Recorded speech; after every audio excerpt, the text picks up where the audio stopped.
and thanks for joining Sapelo Nerds, a coastal science podcast. I'm your host, Corinne. And I'm your host, Brittany. And we work at the National Estuarine Research Reserve, or NER, on Sapelo Island, a Georgia barrier island. I am all healed up and ready to speak again, which is good because today we're going to talk about how to talk about flooding. There's a wrong and right way to talk about flooding? Sort of. I mean, it kind of comes down to knowing flood terminology. When people all have different names for the same thing, not only can it be confusing, but in the case of flooding, it can be dangerous.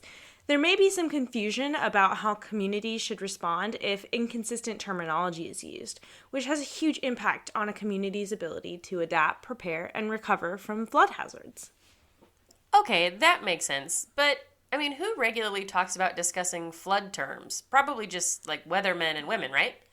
No, there are actually tons of different people who should learn the correct terms for flood hazards. From marina workers, real estate agents, local government officials, insurance agents, homeowners, teachers, business owners, scientists, even more should know about what terms to use correctly to identify these hazards. Especially when you are communicating to the general public, it is good to have a consensus about what terms mean, which is vital to getting across the same message in an effective manner. Have you checked out your flood risk, Corinne? I have, and I was pretty shocked. In fact, I think most of our listeners would be really surprised how many people are affected by flooding in our coastal area. Based on what we've learned over the last few years, we know that floods can happen anywhere in Georgia, not just along the coast. What was a crazy number for me to wrap my head around was that 1 out of every 5 flood insurance claims come from moderate to low-risk areas. This means you don't have to live in a high-risk zone to be affected by flood. Having flood insurance means you're covered if groundwater rises and floods your home, something that isn't typically covered by a general home insurance policy in Georgia. We've all heard the phrase, come heck or high water. Apparently that's pretty accurate. Imagine the damage just a few inches of floodwater could do to your home. That's more than enough water to destroy floors, walls, and other possessions, costing you thousands in replacement costs if you don't have flood insurance. Yeah, that's crazy to think about. In the last 15 years, 75% of Georgia's 159 counties have suffered enough flooding to warrant a federal disaster declaration, with flooding being blamed for about $500 million in damage just in 23 counties that received the federal disaster declarations. This damage included 20,000 homes, as well as businesses and other buildings. Sapelo's own swamp and UGAMI weather station data, along with the National Weather Service's long-term data, was recently analyzed by our reserve manager, Dr. Doug Sampson. He reported that precipitation has had a pretty noticeable change comparing data from multiple generations. One change in patterns that relates to flooding was an increase in precipitation in April, June, and October on Sapelo. While there were other decreases and changes, including a noticeable decrease in precipitation in March and especially July, the definable rainy season we are used to seeing has definitely changed a bit over the last few decades, making preparation for flooding a bit difficult.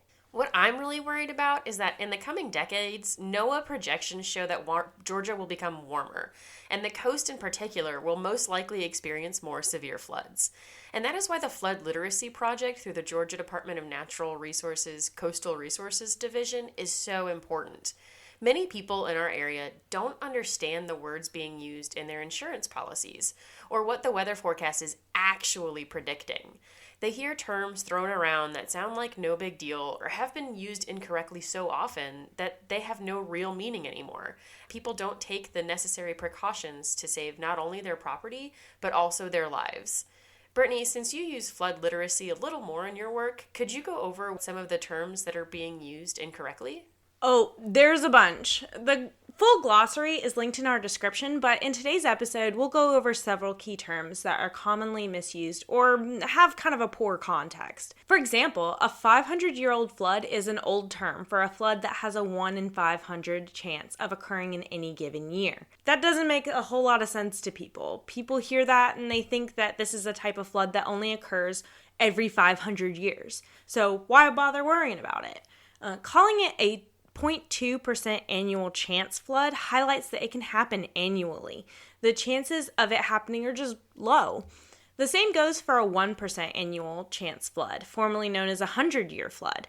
This is a type of flood that can occur every single year, regardless of when the last flood was. It's just a lower chance of occurring. Oh, it makes much more sense to call it that. I had no idea they could occur back to back. And that's the problem. Many people don't understand just because it was used in old terms. Also included in the glossary are definitions for things like compound flooding and its association with total water level, both of which can be very difficult to accurately forecast and lead many people to falsely believe that they will not be affected by a local flood. Compound flooding occurs when a system is overwhelmed and cannot properly drain, leading to potential infrastructure impacts in areas where you don't normally think flooding will occur. So it's kind of like if your bathtub has a clogged drain, but the tap is still running. Exactly. That's a great image for this. Talk about an emergency. Get it? Like the C-S-E-A? Yeah, even for us, that's a bad dad joke. We can do better. Yes, it's definitely a scary thing to have approaching water. The water has to go somewhere, and eventually the system, or your tub in this case, cannot hold any more water and it overflows into the surrounding area. Except if you live in an area that is low-lying coastal plain, you face the compounding effects of storm surge, riverine overflow, and rainfall that can all come together to impact your risk of property damage. Predicting exactly how water will flow through these systems at exactly what point it will overburden the natural defenses and drainages in place can be extremely difficult to predict. But even understanding terms like flash flooding versus storm surge can be an important thing for the public and professionals to read. Flood warning versus flood watch, knowing your flood zone and what it means, and understanding the terms insurance agencies are using to measure your risk is not just useful information, it is essential if you are living on the coast. And it's not just for the pros. Some terms are ones that even professionals outside of coastal resiliency and flood prevention should learn to avoid. I know as a boat captain, I have said king tides many times without realizing how many different meanings there are out there for just that one word.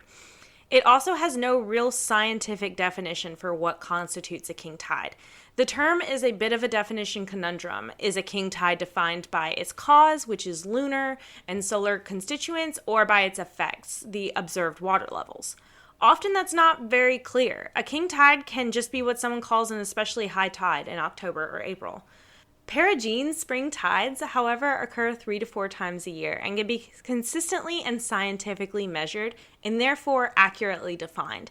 Yet, still, king tides is a term that you will often hear from even trained professionals because it's what they are familiar with saying, even though its definition can change from person to person. I myself catch myself saying it fairly often, unfortunately. So, who's in charge here? Who decided on the correct terms to use? Is there a water work group, the flooding advisory board, splash zone society?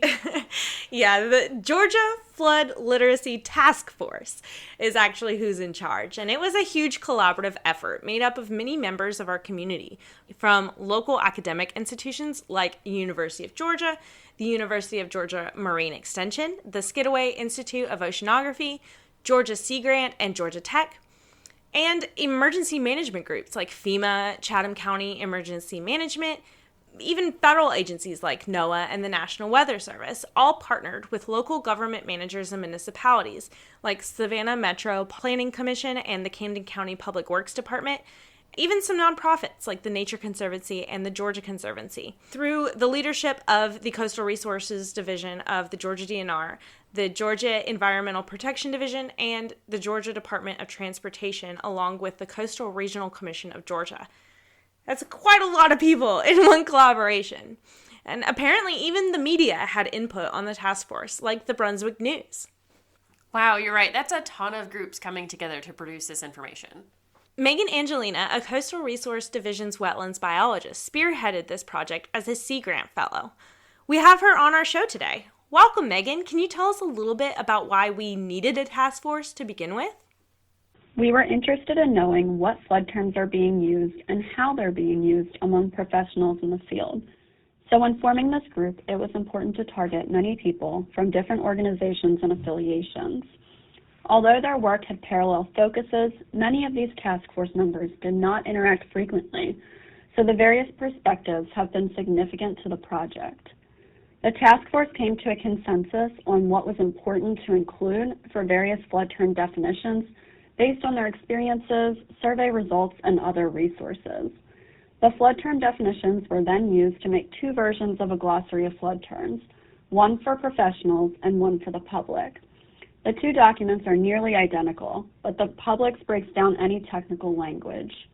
One example of a flood term definition found within these glossaries is coastal resilience, which is the ability of a coastal community to adapt to changing conditions and withstand and recover from a societal, economic, or ecological disruption. Thanks for that example, Megan. It must have been like herding cats trying to get that broad collective of professionals to work together. But in projects like this, it is definitely important. You mentioned surveys to get more input from both the public and various other organizations that will use the flood literacy glossary. Do you think getting public input was an important step for the project, and why? Yes, so we distributed two surveys, one for professionals and one for the public, to attain more information on flood literacy. The purpose of the stakeholders, or professionals survey, was to understand what flood terms are being used by various organizations or individuals, how those terms are being used, and also to identify potential term conflicts.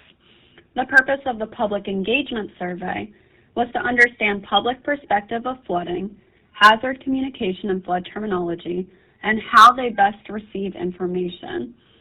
Involving people and making your message clear and relatable are important ingredients in the recipe for resilient communities.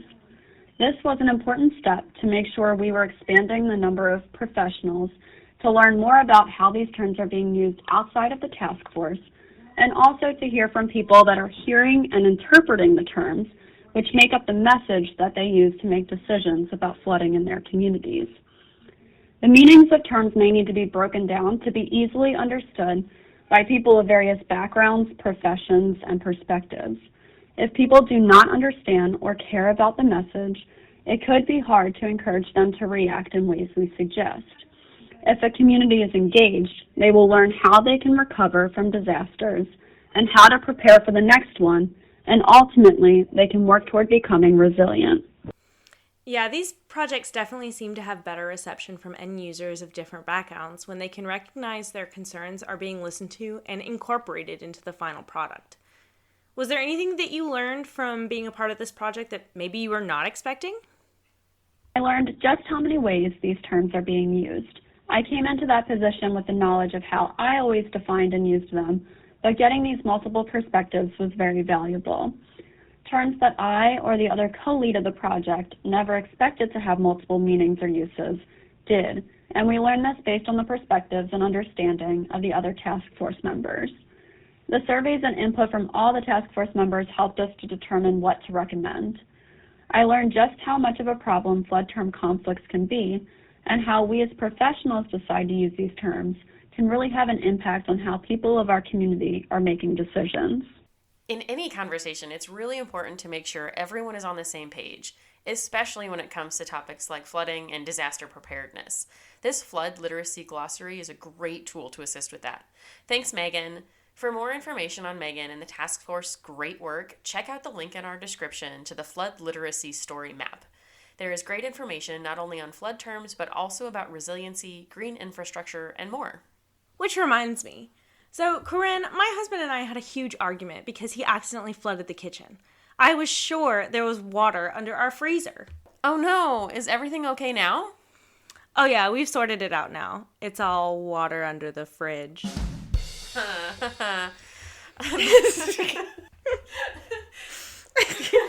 you that was a good one. That happened to me once. Everything in my kitchen ended up sinking under 3 feet of water, with the exception of a carton of ice cream and some root beer. They stayed afloat. Yeah, so guys, if you like what you're listening to or have some feedback on how we can improve, dad jokes aside, we're keeping those, make sure to leave us a rating on whatever platform you are listening to us from. If you're listening through the podcast website, send us an email letting us know how we are doing. neither of us claim to be good podcasters, so feedback is much appreciated as we muddle our way through our first podcast together. For more information about any of the topics we covered today, or to submit your question that may be featured in our upcoming episodes, please email us at signer.socials@gmail.com. That's SINERR.socials@gmail.com. Thank you for listening to Sapelo Nerds, a coastal science podcast brought to you by the Sapelo Island National Estuarine Research Reserve. Please check back for more episodes released on the 1st and the 15th of each month. And that's the Sapelo Sound.